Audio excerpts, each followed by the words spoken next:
In Dark Souls, you can cut enemies' tails to get a unique weapon. It's one of the coolest mechanics that unfortunately didn't make it to any other forms of games. And to pay respect to that unfairly forgotten mechanic, I tried to collect all tail weapons using bow only. Here are the rules for this run.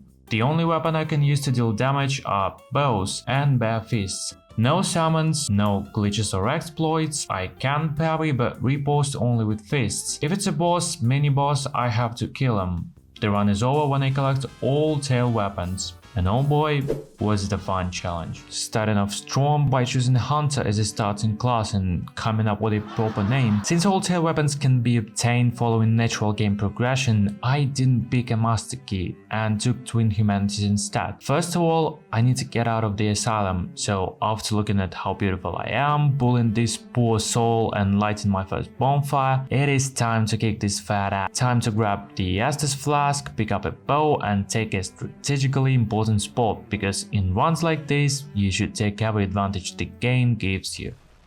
Or just R1 the Asylum Demon from the distance. The damage is decent and the boss is pretty easy. Filing Shrine, here I come. My first victim is the Hellkite Drake. By cutting his tail, I'll get the Greatsword. So, without wasting my time on whining little bitches, I head over to the undead bog, both because I need the tail and because I need arrows. A lot of arrows. And at this point I begin to understand that I'll probably have to spend a lot of souls just to be able to fight even regular enemies, which means less souls to be spent on leveling up, which means I'll probably die a lot more. Simple math. I'm fucked when I reach Ornstein and Smough. Buying the cheapest arrows because for that price quantity is more than quantity, and start clearing the location. In bow only run, position is the key, remember. If position is the key, then patience is the master key that I unfortunately didn't pick at the beginning. As much as I'd love to run through the enemies to the next boss and not waste my time and arrows, sometimes it just doesn't end well, especially with ranged weapons. Taurus Demon is the only one who stands between me and the Greatsword, but even with wooden arrows he doesn't stand a chance. And here I am at the breach where I'll get my first tail weapon. The hunter is about to chase his prey to the death.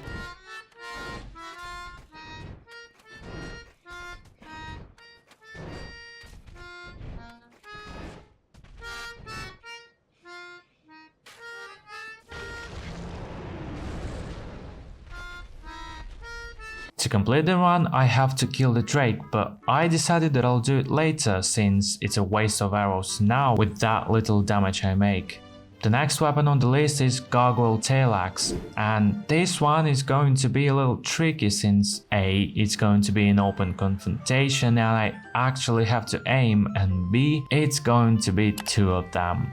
Let's now focus on the bad things that are far away, because we have bad things that are closer. I need as many souls as I can get, so I decide to kill the Black Knight. And the damage isn't great, and I have no high ground I can take to easily kill him, so I decide to make a so-called pro gamer move, but that didn't help either. They say if you can find a path with no obstacles, it probably doesn't lead anywhere, and I say to that, if you can find a path with no obstacles, it probably has a dragon that kills every obstacle. And I also got a Titanite chunk. Nice! Upgrading my bow to +1 because I'm poor, finishing this big guy with extra style points and grabbing a Firekeeper soul. At this point I'd say I'm pretty confident in my aiming skills. Saving Ring of Favor and Protection guy and upgrading the bow to +2. I am so ready to add that tail to my collection. But archery in Dark Souls is not as advanced as in Elden Ring or even Dark Souls 3, so the first try didn't work as intended. To not trigger the spawn of the second Gargoyle, I have to keep the health of the first one at approximately above 50%, so my plan is to shoot at the tail only, which is freaking hard if you didn't know, because I have to aim literally at the tip of the tail for it to count as a tail damage. But hey, hard is not impossible for a pro gamer. There I am. With my inhuman reactions and genius calculations, I scored the shot. Remains the case for Smough to finish the Gargoyles, and it wasn't a problem at all. Keeping the distance triggers their fire breath attacks, which basically means free win. Done with Gargoyles, 2 weapons in the bag, and our next goal is Dragon King Greataxe that we can get by cutting the tail of the gaping dragon. On my way down to the lower part of the Undead Burg through the most obvious door in gaming history, and here I realized that I can't one-shot dogs, which is sad but not surprising, but I'm pretty sure Capra Demon is not a problem. Capra Demon is not a problem as long as I'm able to kill those goddamn dogs fast enough. Leveling up some vigor, buying more arrows, and to the depths we go. Picking up large ember, and with the power of editing I cut right to the boss fight since there is nothing interesting to show in between. Despite having one of the best designs in the game, the gaping dragon is an easy boss. Attacks are pretty obvious, they are slower, the boss itself is quite big, so it wasn't hard to hit the tail. The damage is dogshit though, but this anticipation that the next arrow will burst the dragon's tail has brought me that old feeling of excitement that couldn't be achieved anymore by just defeating a Dark Souls boss. By sticking to the same strategy, I kill the gaping dragon and get 25k of free cash that I'll spend on vigor and dexterity. 3rd weapon collected.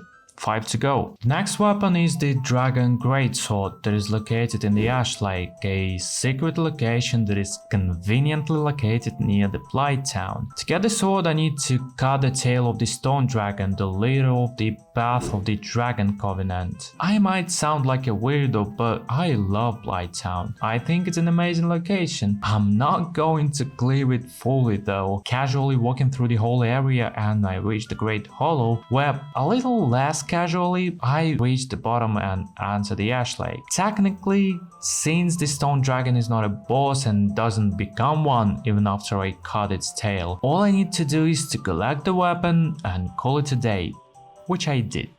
But what I didn't need to do is to rest at the bonfire, because now I can't use a homeward bone to come back at the very beginning of the Great Hollow and have to go all the way back to the top, which was stressful. But half of the run may be considered completed, skipping to the best part of this location, but I won't show it to you till you press the like button and subscribe. These are my demands. And a helicopter to get out of this place. Of course I'm joking, don't worry. Unless, without any problems, I defeat Spider Mummy. This is actually the part where the bow comes in handy, even if the damage still sucks a huge ass. Every time I hit the human part, she gets stun locked, which makes a fight not only a pleasant pastime, but also a rather easy fight. Oh, I think she wants to say something.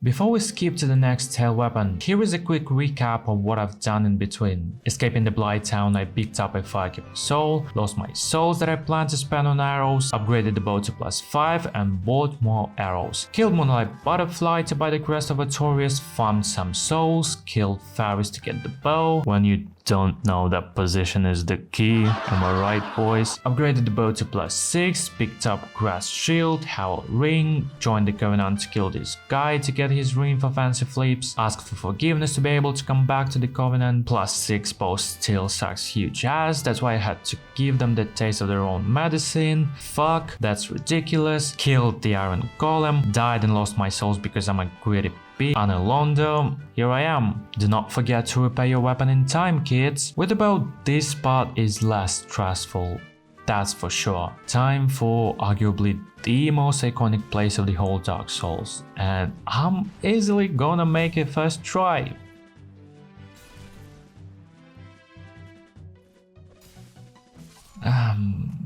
I was throwing for content, you know? Okay, I'm gonna make it this time, just wait.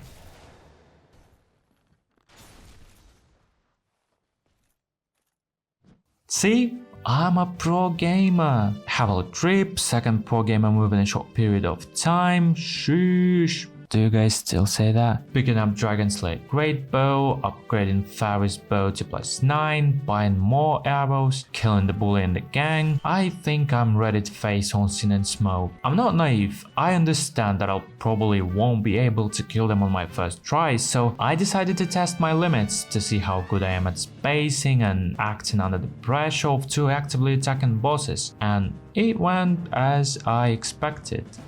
On the next try, I decided to kill Ornstein first because Dark Souls, what the fuck is this? Hello?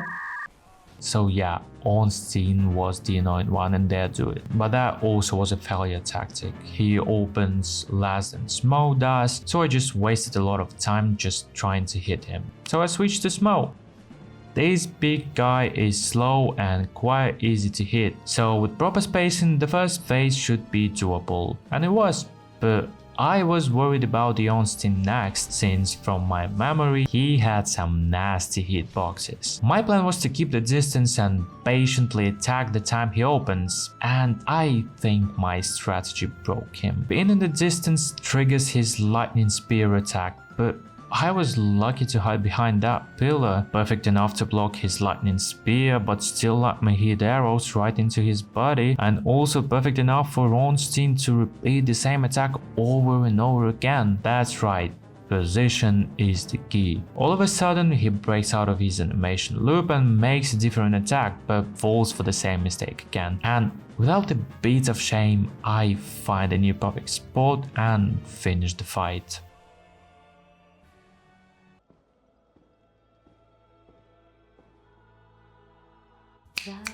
Hey, pay attention. We are here to take the Lord Vessel and continue collecting tail weapons. Next one is Priscilla's Dagger. I know, but I have to. But before that, I go to the New London Ruins to get the best bow in the game, and on my way to it, I pick up another Firekeeper Soul and open the gates to clear my way to the Frog Kings in the future, because I hate this location and I don't want to spend more time there than I should have. Upgrading my Composite Bow to +10, killing Ceaseless Discharge for 3 souls that I spent on leveling up, and back to the Asylum we go, picking up the Peculiar Doll and going back to...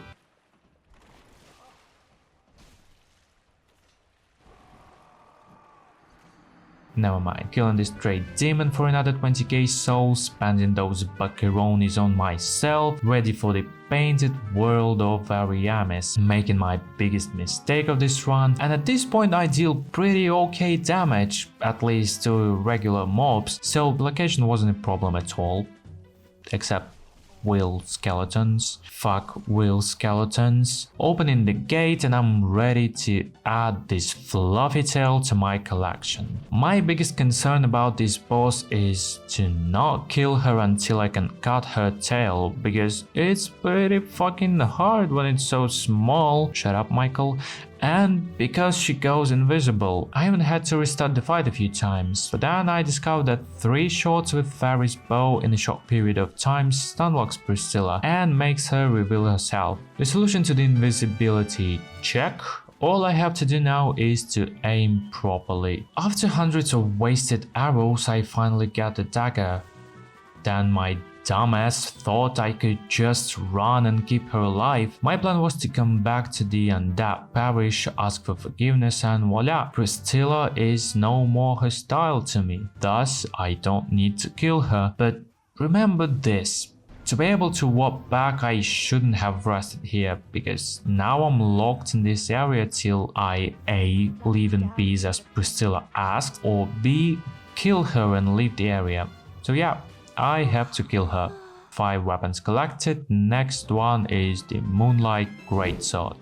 Spending those filthy souls from killing an innocent creature on arrows and leveling up vigor and dexterity. To enter the Duke's archives, I have to give the Lord Vessel to one of the serpents, but I don't want to give it to Framt. I want to have a red-eye orb for invasion, so I take a long way and go for 4 kings. And of course, I need to kill Seath for that.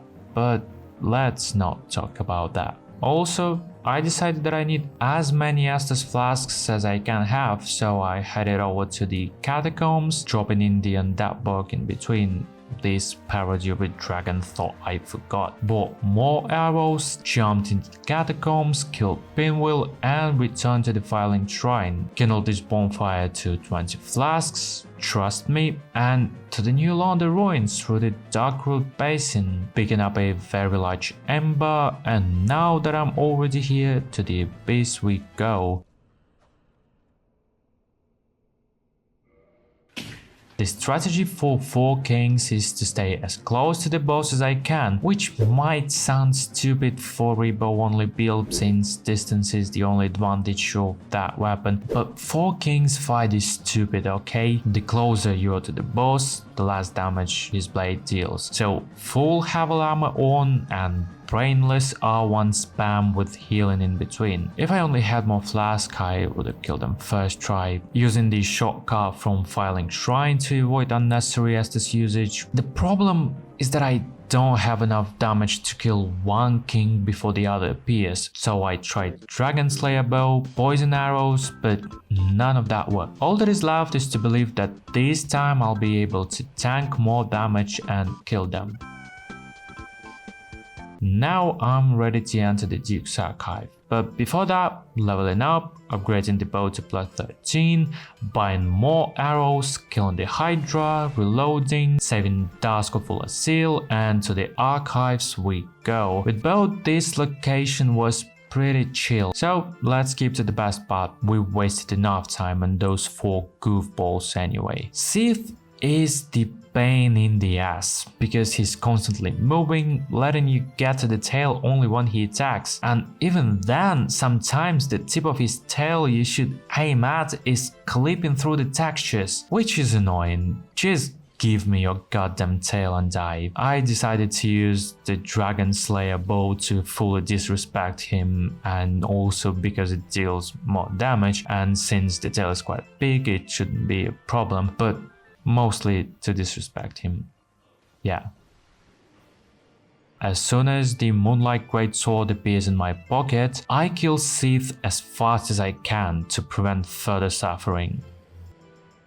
My suffering, of course. The last 2 weapons are located in the DLC, so without further ado, I level up and head over to the Sanctuary Guardian. Sanctuary Guardian is considered to be a pretty tough boss, which is true, but I fought him so many times back in the days that I knew I'd have no problem in obtaining the Guardian tail.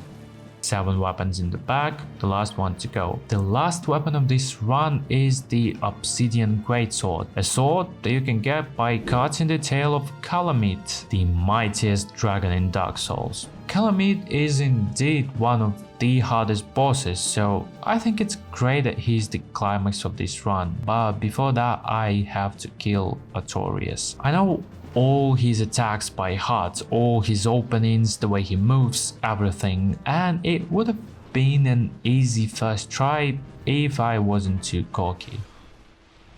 You know, I am not superstitious, but I am a little stitious. I lost because I sandbagged the elevator, and this is a loser mentality. Next time is gonna be different. Okay, maybe I should have sent the elevator back. No panic, precise moves, and Artorias is dead. Well, big boy, you are next. Entering the arena to trigger Kalameet's appearance, picking up Crest Key and speaking with Gerg about the dragon. He does a 360 no-scope free aim shot right into Kalameet's back, and I'm ready to take what is mine. And with Kalameet, I face the same problem as with Seath. This dragon never lets me get to his back. He's always turning to me, and on top of that his tail is smaller and more movable, which makes aiming a complete hell. I've tried to be smarter than him by taking a higher position, use the Dragon Slayer bow, but it's too slow and takes a lot of stamina, and it didn't work. So I had to learn. As a true hunter, I've studied my enemy. Every breath he takes, every move he makes, every bond he breaks, and every step he takes, I've been watching him. And I discovered 3 moves that I can utilize to be able to shoot the tail: when he breathes fire standing on 2 legs, when he tries to scare me, and when he flies on me. If I appear to be under his tail, he may perform a vertical tail attack, which gives me a few seconds to land the shot. And if there is something this run has taught me, it's that position is the key. Find the best possible spot to shoot your deadliest shot. If position is the key, then patience is the master key. No matter how little damage you deal, as long as you keep your mind clear, you'll succeed. It's just a matter of time. And I did. I killed Kalameet, collected all tail weapons using bow only, and completed the run. By the way, before I ask you to subscribe, leave a like and write a comment if you enjoyed the video, I'll tell you the most important thing that I've learned during this run. And it's